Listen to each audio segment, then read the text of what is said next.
Bienvenue dans 88 images par seconde, où je reviens chaque semaine sur les sorties nationales au cinéma et en VOD. Nos frangins. Rachid Bouchareb revient sur l'affaire Malik Oussekine afin de nous montrer que près de 40 ans après, les choses n'ont quasiment pas changé entre le racisme, l'impunité des forces de l'ordre et leur violence, mais aussi la répression des manifestations. Pour cela, il s'est entouré d'un casting de qualité, d'un chef opérateur avec qui il a choisi de mélanger images d'archives et reconstitution à la façon d'eux, ce qui marche très bien, et n'oublions pas l'excellente BO dont Amin Bouafa réalise les morceaux originaux. Un film important, nécessaire, qui m'incite à en savoir plus sur ces événements et à m'intéresser à la série du coup Oussekine. 7 sur 10.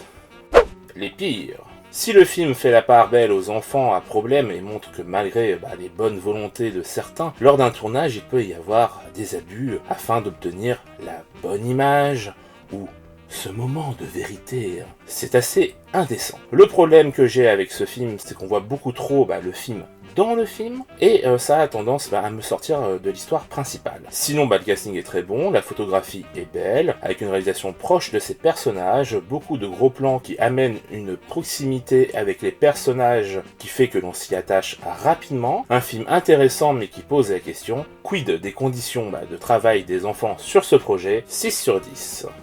La poupée, film sur le mépris de classe, la direction artistique est magnifique, la mise en scène et les mouvements de caméra sont incroyables, le casting est bon. Si le scénario est assez simple, il n'en demeure pas moins efficace. En dehors de la durée du film, de quelques longueurs également, dues au rythme, et d'un passage où le décor peint se voit un peu trop, le film n'a pas beaucoup de défauts, même si ça reste une romance un peu niaise, car tout le monde voit que le personnage principal se fait avoir, sauf lui.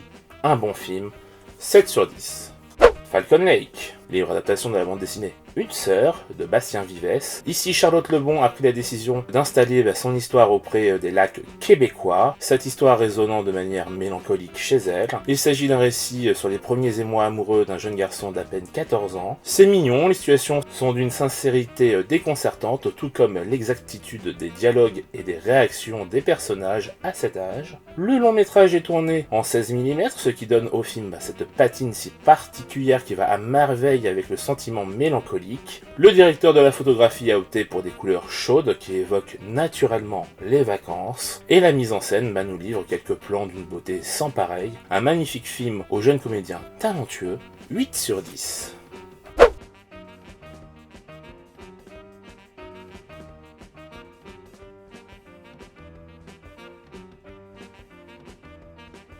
Kanoun, la loi du sang. Film sur la mafia albanaise à Bruxelles et sur leur pratique de la partie sur la vengeance du Kanoun, quelque chose que l'on connaît assez peu en Occident. La réalisation est maîtrisée, la photographie est très différente par moment de ce à quoi on est habitué, et ce n'est pas plus mal. Bien au contraire, les acteurs jouent dans leur langue, ce qui rend crédible ce film multiculturel. L'action est au rendez-vous, tout en ayant des moments plus posé qui fonctionne également, un film qui tient bien la route malgré un scénario un peu simple. 6 sur 10.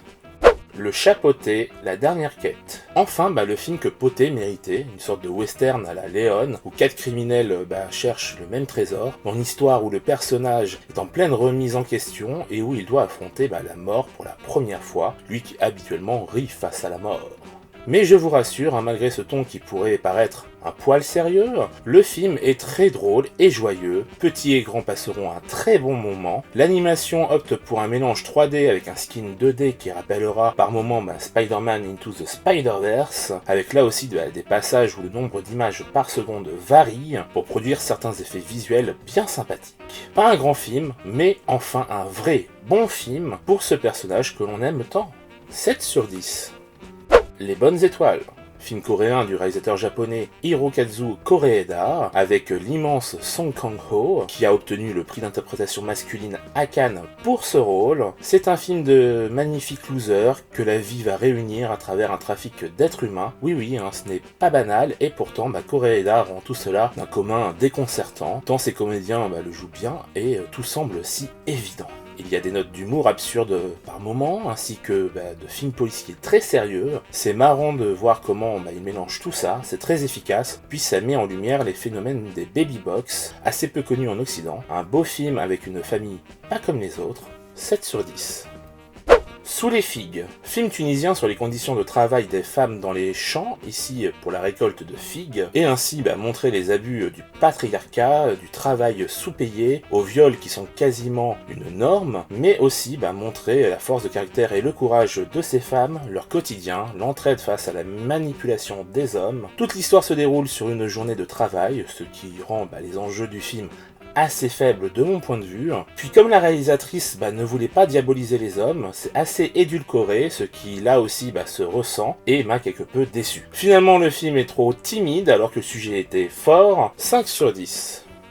Fall. Scott Mann change de registre et délaisse les actionneurs pour un film à suspense plutôt tendu. La réalisation arrive assez bien par moments à nous montrer à quel point tout cela est périlleux. Pour autant, au vu du nombre de personnages, on sait très bien qu'il ne va pas se passer grand chose jusqu'à la toute fin, ce qui est assez décevant, même si cela est évident. Après, c'est pas du grand art, les plans nous montrant à quel point ces hauts ne sont pas si nombreux, on reste bien trop souvent sur des champs contre champs sur les deux jeunes femmes, puis le tout se déroulant dans un désert. C'est pas ouf niveau image, ça reste très moyen. 5 sur 10. Pinocchio, film d'animation en stop motion qui a pris 15 ans pour voir le jour, avec 3 équipes différentes à travers le monde, pour donner vie à la vision de Guillermo del Toro et de son co-réalisateur Mark Gustafson, qui fut notamment le directeur de l'animation du film Fantastic Mr. Fox, qui sont à mes yeux les 2 plus beaux films de stop motion à ce jour, du moins parmi ceux que j'ai vus. Ici, au-delà de nous proposer une simple adaptation, Del Toro nous livre sa version avec sa thématique père-fils si chère à son cœur, avec une direction artistique des plus réussies, des mouvements de caméra impressionnants et une fluidité de l'animation sans pareil. Une réelle prouesse pour un résultat qui ravira petits et grands, 8 sur 10. Awa. Après Mignonne, Maïmouna Doucouré signe un film beaucoup moins intéressant en termes de mise en scène, avec toujours cette envie de parler d'une enfant en construction, à la recherche de modèles. Je trouve que le scénario, même si très simple, est meilleur que dans son précédent. Le fait qu'il repose beaucoup sur ses guests me dérange quelque peu, même s'ils font parfaitement le job. Malgré la personnalité pas très agréable du personnage principal, on comprend pourquoi elle a ce caractère, ce qui la rend plus sympathique finalement. Un film justement sympathique, mais sans plus. 5 sur 10. Émancipation. Antoine Fuqua signe le nouveau film avec Will Smith, et ce n'est pas une franche réussite. Si l'histoire s'inspirant d'une photo de Whippet Peter est pas mal, ce n'est pas le cas de la photographie, qui est désaturée au possible. Ce n'est même pas un vrai noir et blanc, c'est affreux. Ensuite, on a beaucoup de mal à croire en Will Smith esclave. De plus, il y a bien des longueurs. Bref, un film palpitant qui ne fait qu'enfoncer des portes ouvertes, décevant pour une production Apple. 4 sur 10.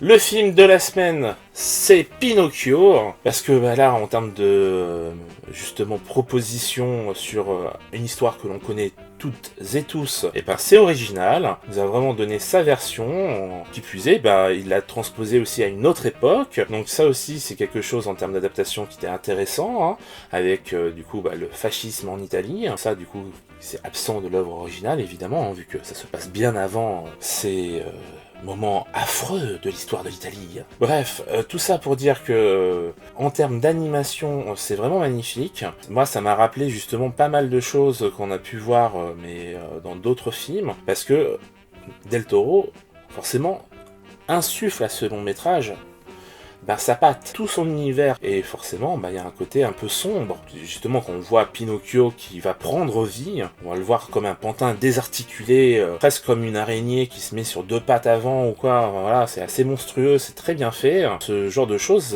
c'est typiquement dans l'univers de Del Toro. On va retrouver justement des choses assez sombres comme ça, comme le camp fasciste où il y a les enfants, qui vient remplacer du coup le moment où on voit les enfants se transformer en âne et tout ça. C'est un parallèle plutôt bien vu, hein, parce que finalement, là, du coup, ils essaient justement de les façonner à l'image du fascisme, du coup, qui ne pensent plus par eux-mêmes, etc. Enfin voilà, endoctrinement classique, quoi. C'est plutôt intelligent, parce que, effectivement, on peut penser quelque part, ça en fait quelque part des ânes à ceux qui vont aller tout droit dans cette direction-là. Donc, plutôt bien vu. Sinon, ça rappelle aussi, donc, pas mal d'autres films de stop motion, par sa forme, là, qui est assez dark, on va dire, pour un film d'animation pour enfants, et surtout, du coup, en stop motion. Moi, personnellement, ça m'a rappelé le Alice polonais, où on avait des fois, justement, les poupées qui se faisaient éventrer, et on voyait, du coup, toute la mousse blanche qui sortait comme si c'était du sang, ou les entrailles, du coup, des personnages. C'était